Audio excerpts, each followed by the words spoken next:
Hello, I'm Allison Warner, Chief Editor of Orthodontic Products. Thank you for joining us for today's webinar sponsored by Dental Monitoring. Today we are joined by Dr. Boyd Whitlock to discuss his journey to implementing a remote monitoring solution in his practice.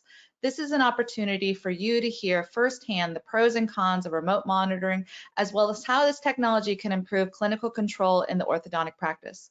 What's more, Dr. Whitlock will share his decision-making checklist for implementing a remote monitoring solution. Now, before we get started, some housekeeping. First, if you have technical problems, keep in mind that this webinar will be available on demand after the live airing. Second, after Dr. Whitlock's presentation, we will be doing a Q&A, so please feel free to enter your questions in the Q&A box, and we will answer them at the end. Now let's get started. Dr. Boyd Whitlock has been practicing in Springdale, Arkansas for almost 30 years. He is an accomplished researcher publishing in both the American Journal of Orthodontics and Identifiably Orthopedics. Dr. Whitlock received his dental degree from the University of Oklahoma Health Science Center and his master's in science in orthodontics from the University of Missouri at Kansas City. He is an active member of the American Association of Orthodontists, the American Dental Association, the Arkansas State Dental Association, and the Northwest Arkansas Dental Association.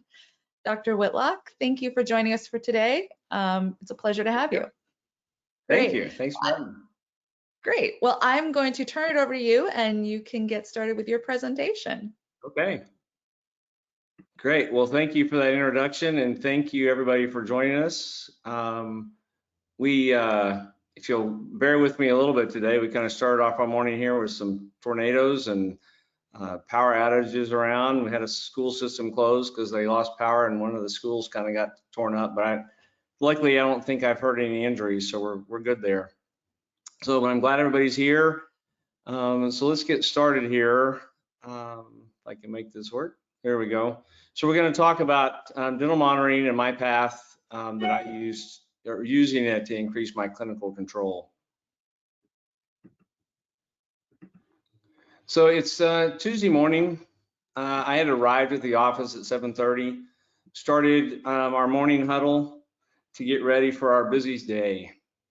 And reviewing our schedule, we had about 115 patients on the schedule. Man, I flew around the office all day doing our dance routine with my 16 employees. At 2:30 in the afternoon, it felt someone had dropped a bus off full of patients and their siblings. I wrapped up the day. It was a pretty good day. Got out there by about 5:45 or so. I was exhausted. On my drive home, I decided I still was having fun, but I didn't know how much longer I could keep this up, especially keep growing like our consultants wanted us to grow 10 or 15% every year. So I started looking at the data, started seeing how can I make things better. Well, I tried a new bracket system that allowed us to spread appointments out a little bit, and that helped for a short period, but it was only a short term. Then I looked at some other technologies like indirect bonding and some smart wires, and those helped a bit, got us down to maybe 95 patients a day while maintaining our same practice volume. But what I did notice is that by doing that, and our afternoons were still busy and we did a lot of reties. So our just kept adding more visits, wasn't very efficient on the overall treatment time. So today we're going to talk about how I use dental monitoring, okay? Well, I think some of y'all can relate to that story, so I'll sum that up, or we'll come back to that here in a minute. So I'm going to talk a little bit about what is dental monitoring, dental monitoring for aligners, and dental monitoring for braces, and then how we use dental monitoring in our office and what we're calling our Whitlock on the go. So a little bit about me and my story. You heard the introduction there, but me, I started as an associate with my uncle. And shortly after that, we kind of figured out that the practice wasn't really set up for two of us. So I bought a small satellite of his. And then a year later, there's a larger practice in the area. So I ended up buying that practice. And now I have 2 locations here in Arkansas. I've had 4 sets of braces and 2 jaw surgeries. So kind of my whole mission since I've been in practice is how can I make this a better experience? One, not have to keep my record of 4 times in braces, but how do I make it a better, easier experience for the patient and less discomfort? So that's when I've constantly been trying to try new technologies, look at different things to make it a better way. So one of the worst things as a kid was that GUI impression stuff. So I was one of the first ones to use the intraoral scanner. And then also first one to use cone beam, not only to diagnose, but to really to treat. So just to show you that I am kind of an early adopter of lots of things. I do want to disclose that I am a KOL for dental monitoring. Obviously, I'm here, they're paying me, but I'm not a salesperson, so they're not paying me what to say. I'm just here to share with you my story. So I welcome questions, so make sure that you're writing those down as we go. So my decision journey really kind of started with what dental monitoring is. So to me, dental monitoring, it's an app that they download, patients download on their mobile device. It uses this custom designed scan box you can see here, Scan Box Pro, but it's not just the scan box and photos. Oh, my slides are kind of slow, sorry. Caught in the storm, I guess. It's also AI technology, and that's a big important part. You'll hear more about that as we go. It's a communication platform. It's also a monitoring dashboard. It's a virtual new patient. We use it for that too. It's dental diagnosis built in there, and there's a lot more still coming.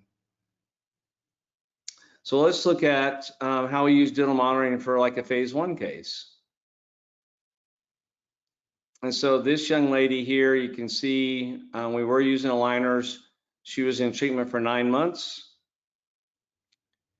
You can see there in the movement, we had 3 in-office visits. She had 30 communications or virtual visits that we call them. So in 9 months, we only saw her 3 times in the office. And just to kind of show you a little bit better, you can see here, we did close or open that space for that canine, and now she's ready for a kind of a phase 1 rest, what we call it. If you can see my mouse or not. So here's another case. Just to kind of show you here, this is the timeline. The little green circles mean that the patient gets a go notification. They're ready to go ahead and scan or switch to their next aligners. The little red square means to kind of pause. And sometimes that's automated, sometimes that's a notification to us and our team, and we'll decide whether to push them forward or not. So we don't necessarily expect them to get all greens, because this is the reason we're scanning. You know, instead of it being Magic Wednesday and they just go ahead and switch to the next aligner, we could see, hey, you know, you're at grandma's over the weekend, you didn't wear those aligners enough, so let's wear them a few more days. And so here she is, she progressed on, still finished her first phase in 9 months.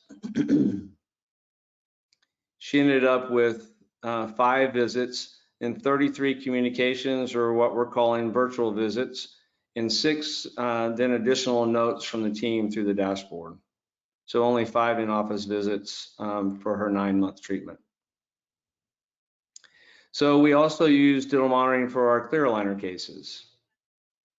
And so here's a patient, she did great with her scanning. That's, you know, an ideal patient, doesn't happen all the time.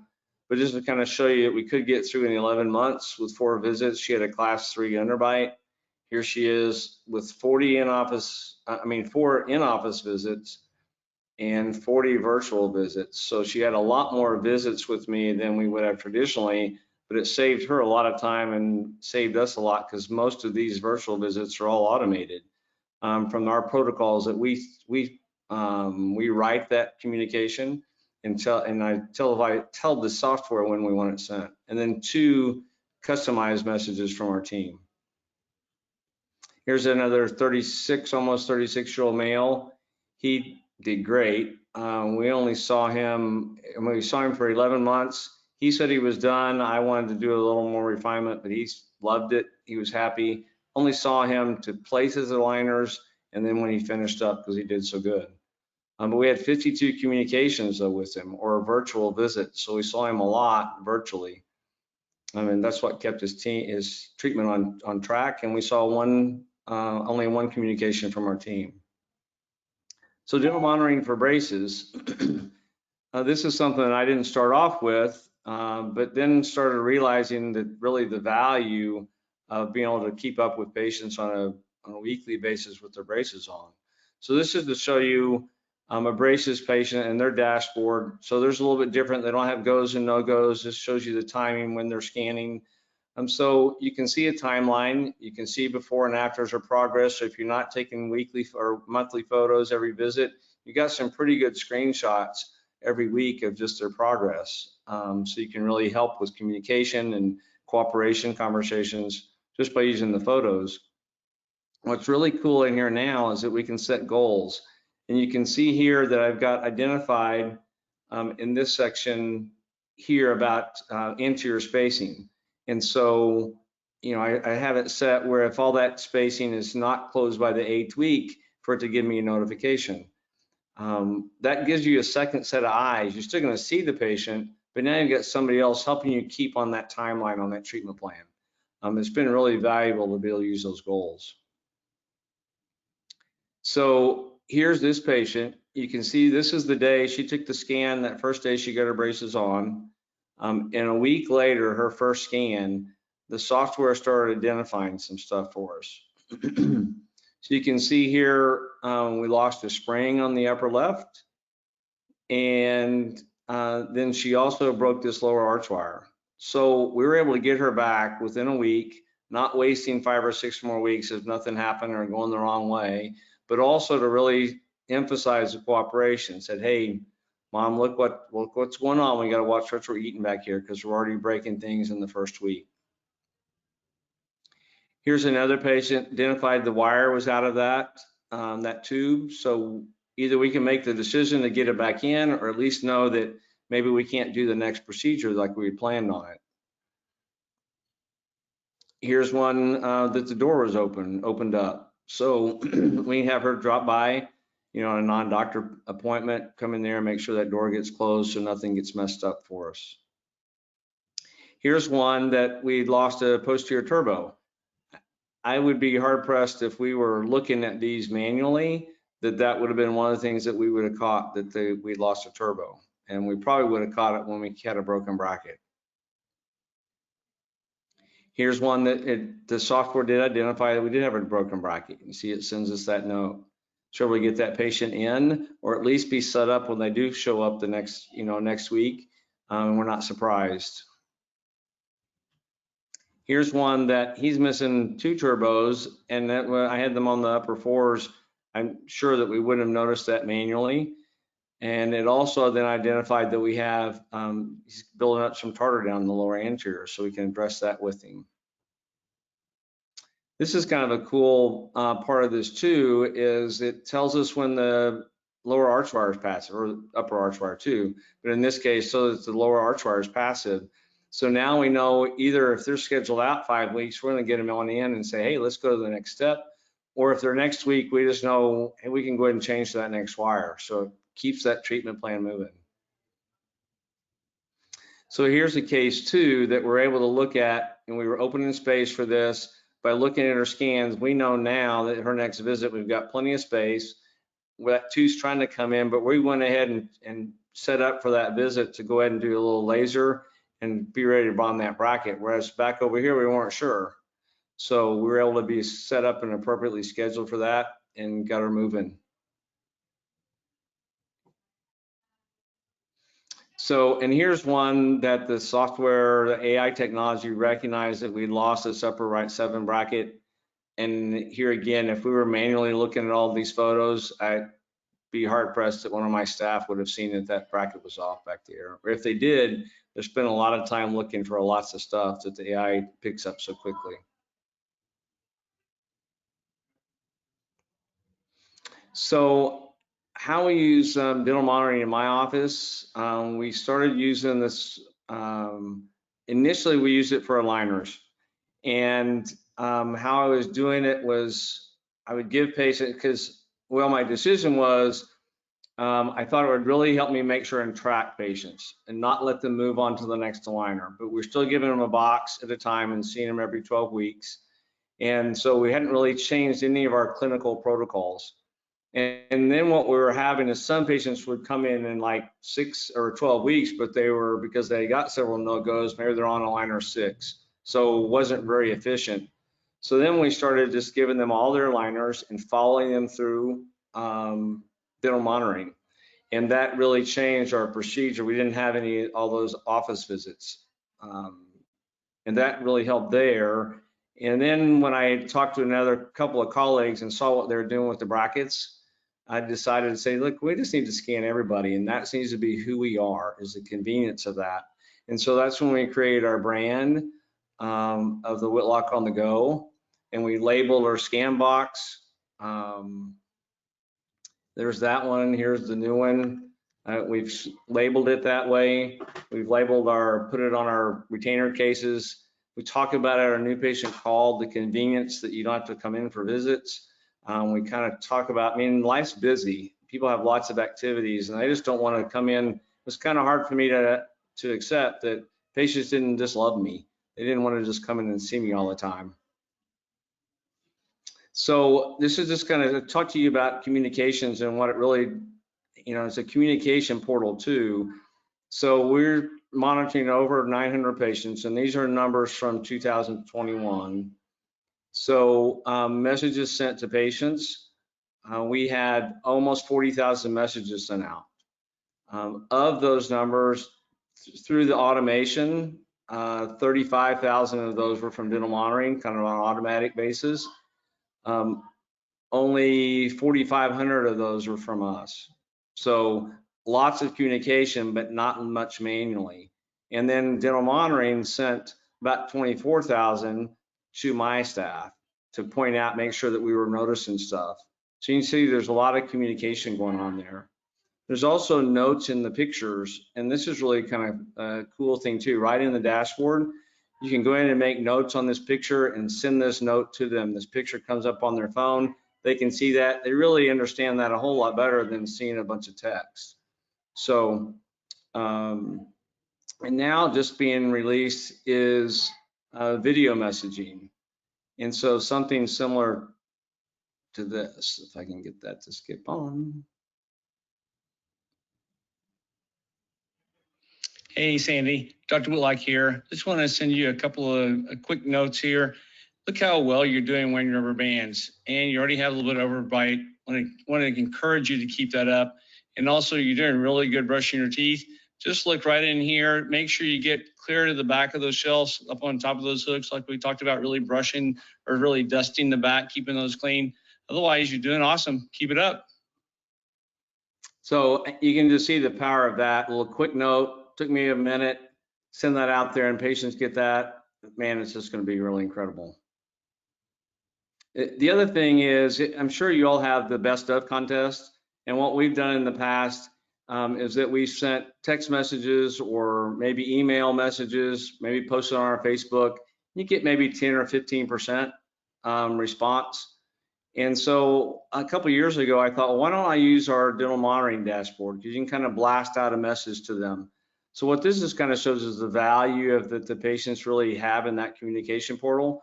So I sent out 830 messages. In 24 hours, I had 750 responses that went and voted. And in 36 hours, I had 1,200 people that went in and voted. So I even shared it with friends. So they really value that communication through the app, much more than even text messages from our office. So for us, dental monitoring, we use it for our virtual new patients. We use it for our OBS patients. We have them scan every quarter, every 3 months, and we're looking for lost baby teeth, erupting permanent teeth. We use it for our phase 1 patients, as you saw. We use it between phases, similar to observations. We use it for our full aligner patients. We use it for our full braces. We use it to monitor other appliances, like with our motion 2s and 3s and our herps when we have a class 1. We use it for our RPEs when you've got 6 millimeters or so expansion. And we use it for our retention patients, how well the retainers are fitting or teeth moving on us. So dental monitoring is, it's taking the scan and it's cropping photos, and that's kind of the simple basic part. That's what a lot of other companies can do, and that's kind of cool. That's kind of nice to have. But what dental monitoring does is goes a step farther, and it's the AI technology that goes in and evaluates all those points of the teeth, and it's learning on all that data that it's gathering. And then because of that, what it's doing is be able to then send automated messages that are customized by me when we want them sent, what we want them to say. So how I like to think about it, if you remember back when Facebook kind of came out and Apple kind of came out, that you could start tagging some photos.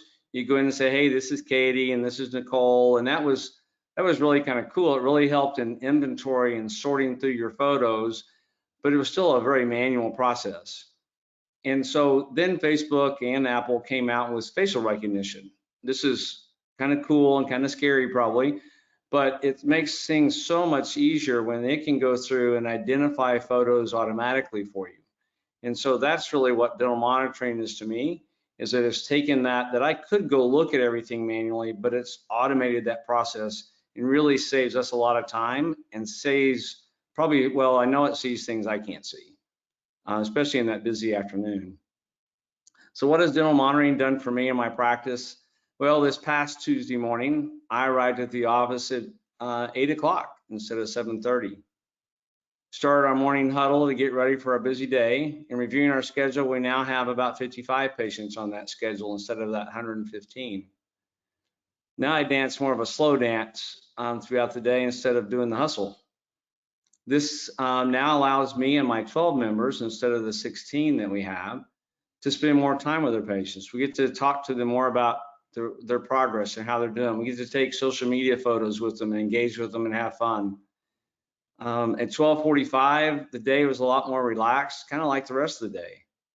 Didn't feel like we don't have a busload of surprises that gets unloaded. We wrapped up our day. It was a great day. I got out of there at 5 instead of 5:45, feeling kind of exhilarated instead of exhausted. On my drive home, I realized that I was really still having fun. I felt more energetic, even though I've been doing this nearly 30 years. Shh, don't tell everybody. And now I only have 12 members and seen about half the patients, but we've grown over the last 3.5 years by about 50%, which just happens to be when we started using dental monitoring. One of the things when I first started thinking about this a couple years ago, as I mentioned, it was telling my wife when I came home from a meeting, and she stopped me partway through the explanation, and she said, you mean that I could, instead of, even though she was a stay-at-home mom, to bring our son into the office, she'd have to leave. It takes her 15 minutes to get to the school, 5 or 10 minutes to get him out of school, 15 minutes to drive him to the appointment for a 15-minute appointment, then back and reverse all the way back. So she's away from home for a couple hours. She said, you mean I could, even a couple of those throughout the whole treatment, I could just do, he could do it in his bathroom at home? She goes, game changer, I'm done. She goes, let's sign up and do this. So that was really kind of the eye opener to me that goes, okay, this is a mama that sees it. And she's also, she pays the check. So she also knows what the expense was going to be. And she was still saying, it's a game changer. We need to make this happen. So thank you all very much. And we'll open for questions. Great. Thank you, Dr. whitlock. So we're going to get started with our questions section. And actually, Dr. Whitlock, would you mind advancing to the slide that has the QR code? There we go. Yeah. So if you guys have any questions for dental monitoring, go ahead and scan that QR code. But let's see, let's get started. So a very straightforward question. Why did you decide to go with dental monitoring? Well, at the time, well, like I said, it was partly to see, because I thought could track my aligner patients better. Mm-hmm. Today, now that I know what I know, it just helps me monitor my treatment, keep things on track, especially in a busy, I tell my staff that I want them all to be orthodontists to help me look at the patients when they're going. So this is like a super staff member that has super eyes that sees lots of data points and helps me keep on track. Mm. But then there's all the other benefits of better communication.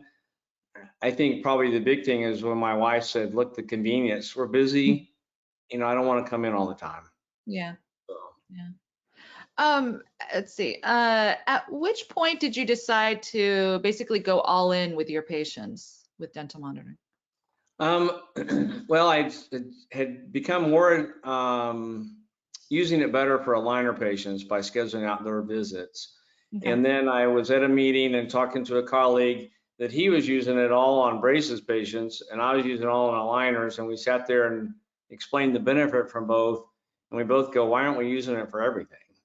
Mm. And then when we decided to do that is when we said, why don't we use it for everybody and create a brand? And that really is what kind of made it take off in our office in our area, because then we were talking about it to everybody, not just to aligner patients. We're talking about it to on the new patient call and with every new visit. Hey, we're going to save you time. Yeah. And, we know your time's busy. Okay. Let's see, we have a question. How long did your team experience the growing pains after implementing remote monitoring? Because we kind of started just with our liner patients, and at that time I was about 30% aligners.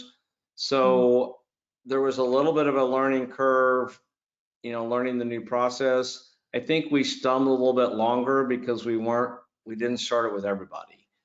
So I think if you started with everybody, there would be initial, because now we're really busy doing new stuff and you haven't probably opened up that chair time yet because you're not scheduling differently. Yeah. But figuring out which ones were scanning and which ones weren't. And so we missed some efficiency at the beginning. I think that was probably a bigger learning curve than learning how to scan. That's pretty easy. Okay. Okay. Let's see. How do you continue to motivate your staff to use dental monitoring and deliver it to patients? Well, I mean, they see the value in it. They see the communication value. They see, patients that talk about it, how happy they are when they come in. They've only had 4 or 5 visits. And we asked them, how'd you like that? How convenient was it? I mean, to be honest, some of them go, oh, it's kind of a hassle to scan. I go, really? You came in, so we would have had 10 more visits to the office. Would you rather have done that? Oh, no, this was much better than that. So I think that they see that and they see the quality of care that we're able to provide, that the staff all have bought into that. So. Okay. Have you experienced any pushback from your patients with using remote monitoring? And if so, do you give them the option to opt out of using dental monitoring? So to be honest, the ones that we have that have pushed back have been moms with the little bitty kids, and these moms are a little concerned they're gonna have to do it all for them because they're too young to maybe do it themselves. Although the new ScanBox Pro has helped that because it's a lot easier to scan with. Okay. The other would be our older females. Those that are my age or older, I'd say older, so I guess I'm in that category. So the older now, and most of that's because when you first ask them to say, okay, we're going to send you an email so you can get set up, and they go, I don't know how to find the email on my phone. Those are the ones we kind of go, maybe they're not going to work. Although probably 50% of those end up doing it and liking it. Okay. But so we have very few that don't scan for that reason. So. Okay. Well, here's a very straightforward question. How much does dental monitoring cost? Okay. So what's nice about dental monitoring, it's a month-to-month fee per patient. Okay. So it's $12.50, I think, is the standard fee, and then there's probably some volume. But the big thing is that if the patient's not scanning, you're not still paying. So that to me, I think, was a big benefit. So if I was going to ask you to scan and you were one that didn't want to, or you missed a month, I didn't pay for you not using the service. So that was a big deal for me. Okay. At what point did you see the return on investment? So, those first several months or 6 months, probably, I said when we were scanning aligner patients only, there's a big bulk increase at first because I bought a bunch of the scan boxes to start with. So you had that big bill, and I didn't change any procedures. So I was seeing everybody the same, but I also had computer work. So that first 6 months probably cost me a little bit more, but that was my fault. I didn't change any protocols. Okay. So then when we started changing our protocols on not seeing patients until they needed to be seen, and same thing then with bracket patients, and started seeing virtual checks by retainers. We don't see them except in dental monitoring. So that's when we started eliminating these appointments. So that was probably, wouldn't say it was a timeline more than a decision of when we decided to start making that happen. Okay. Okay. I know we've talked a little bit about patients, but just overall, how have patients reacted to using dental monitoring and to your approach with Whitlock on the go? Yeah, I mean, they love it.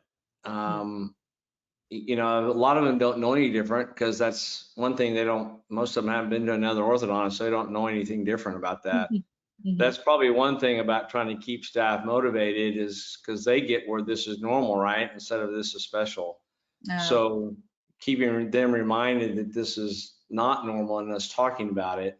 But that really changed when we did the Whitlock on the go. And so it's just part of who we are. And so we talk about it all the time. We pull it up every visit that they are in the office. We look at how good they're scanning. We either make some corrections if we need to, or we brag on them about how well they've done. And they, I usually ask them, I say, man, we did all that. And look, we were able to keep up with you week to week. And look how well you moved along. And you only had to get out of school or off work twice since then. And mom goes, oh yeah, that's great. And of course, right now I always throw in there, well, plus with the price of gas and I'm having to make an extra couple of trips to the office, isn't that handy? That's a savings for you as a patient, right? So. Yeah. Let's see. How do you schedule your IPR with aligner cases if it is appointment on demand? Okay. So most of my IPR I either do at stage 1 or I don't do it at all in the first series of aligners. I'll do it at the first of refinement, depending on how crowded they are. But if there is a case that say I need to do IPR, they maybe have 30 aligners and I need to do IPR at stage 20, we'll just put them in dental monitoring that they have 20 aligners. Okay. And so what we're doing now is if they have 20 aligners, there's a note that comes up in dental monitoring. We set it up that says, hey, at stage 16, we want the patient to call us, or when we're going to reach out to the patient, we're going to try to get them in for the refinement. And so we still have 3 more aligners when we get them in, and they keep moving on during that wait period. So it's also with dental monitoring, we keep them scanning, we keep them engaged through that refinement instead of it being a wait and a rest period. But if that helps, the IPR, then I usually kind of change it where I don't have randomly throughout my treatment, which I didn't like anyway. But I either put it at the beginning of the first series, so I do it right at the start, or beginning of a refinement, or if I need it in the middle, we just tell dental monitoring that's kind of the end of this stage, so we'll make sure we see him back in the office. Okay, all right. Well, I'll just put a reminder out to our viewers. If you want to ask a question, please go ahead and put it in the box. We have a few more minutes, but let's see. I have one more question here. So this is to you. I know you're not a salesperson, but I'm considering this type of platform. What would you say to get me to choose a system like dental monitoring? Seems like the office always has a lot going on. So when is it best to implement dental monitoring? So 2 questions there. As far as, well, first, why you would choose dental monitoring at all versus why you choose dental monitoring over another monitoring kind of system probably is maybe 2 different questions. I definitely see the value in doing some remote monitoring. The obvious things are those observation patients or those, you're waiting on an impacted cuspid to erupt and still the wire's still active. You have them come in and they go, that's all you did? Yep, everything looks good. We'll see you again. And you could have checked that at least with a photo and done some remote monitoring. So engaging that, and I think the big thing I think we all learn from other direct to consumer companies out there is that patients really don't want to come see us all the time. Their life is busy. And so if they can do this more remotely, the more we can do that and still offer quality, I think is advantageous. Yeah. So, and then dental monitoring, to me, it's AI technology and the communication portal. Those two set it apart from everything else, is that it's learning, and then the braces, and that we can just use it for everybody and not just aligner patients. Mm.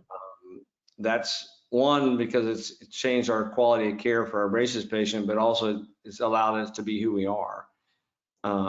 When to implement it, I don't know if there's ever a good time to ever add anything new. The staff never want to add anything new. So, second part of that question would probably be yesterday.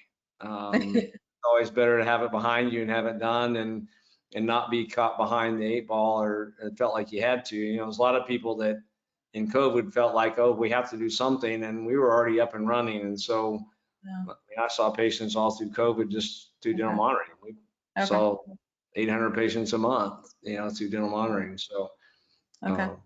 okay. How long had you been using dental monitoring before the pandemic hit?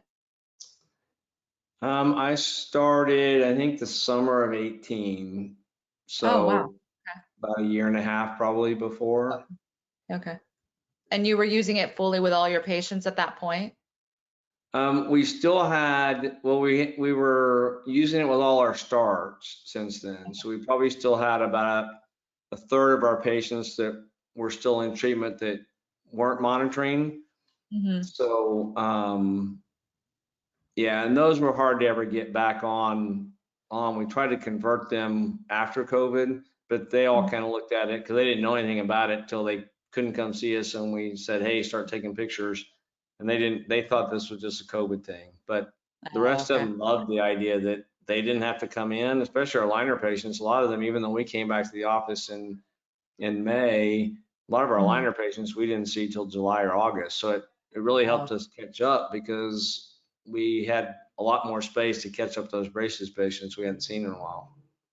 okay. Okay. Well, we're going to end the Q&A there. If any of you have any additional questions, you can always reach out to Dr. Whitlock. I know you had a slide with your information. Yeah, here's my info. Yeah. So you can text me, email me, call me. There's my cell phone number. Be glad to answer any questions for you at all. And then I'll back up if somebody wants to make sure and get the QR code there too again. Yeah. Yeah. If you can't scan that QR code and you want to contact dental monitoring directly, you can email them at support@dental-monitoring.com. Again, that is support@dental-monitoring.com. And I'd really like to thank Dr. Whitlock for sharing his journey with remote monitoring and for taking time to answer your questions. It's been great, Dr. Whitlock. Awesome. And thank you to our viewers for your excellent questions and for giving us some of your time today. Again, this webinar will be available on demand shortly if you wish to rewatch it or share it with your colleagues. And in the meantime, to keep up with the latest orthodontic industry news, please visit orthodonticproductsonline.com. Until next time, take care and stay safe. Thank you, Dr. Whitlock. Thank you all. Bye.